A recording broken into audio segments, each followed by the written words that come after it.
The payoff pitch. In the air to right. Soto is there. And this series is even at a game apiece.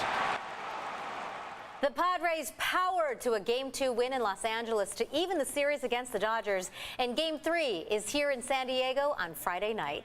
Good evening. Thanks so much for joining us. I'm Marcella Lee. And I'm Jesse Pagan. That game wrapped up within the last hour, and there was plenty of drama from start to finish, including an unexpected guest on the field. Let's get right to Jake Garriana for all the highlights. Jake, so much screaming and rejoicing here in our newsroom. Can't imagine what it was like across San Diego. Talk to me, Goose. If you, I was going to say, if you thought a goose was going to make an appearance in this game, you're really smart. I mean, it really goes without saying, though, and I need to reiterate it. This game was massive, and it was going to be a massive swing for whichever team won it tonight.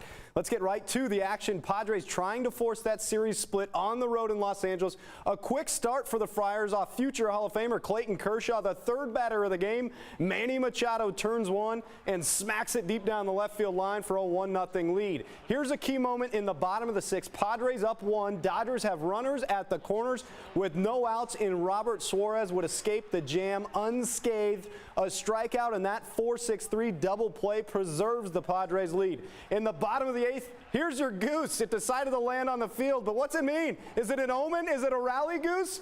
Josh Hader says, the heck with your goose, and he comes in for the 4-out save. Gets into a bit of a jam, but Will Smith flies to right to end the game.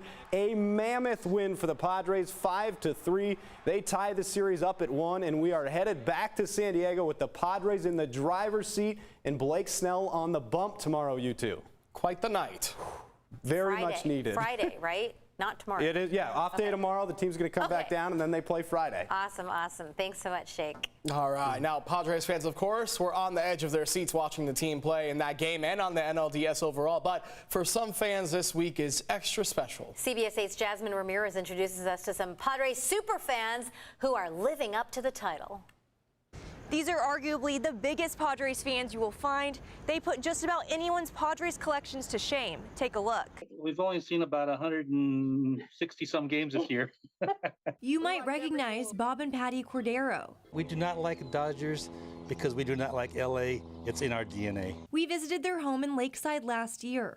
From bobbleheads, baseball cards, an extensive pin collection, you name it, and it's likely the Corderos own it. My dad worked for the Padres. He was the security guard, so he got me some really nice balls that were signed by the 69 and 70 and 71 team, which I cherish. Although these San Diego natives now live in Utah, their love for the Padres hasn't wavered. People around here, they know that we're from San Diego. They know about our Padres. Yeah, we've enlightened them. Tonight I caught up with another super fan, this one a hat collector. I'm never the bragging type per se, but you'd be extremely hard-pressed to find someone with as many Padres hats as me. Tim Arzaga isn't exaggerating. I've been collecting, this is my 17th year.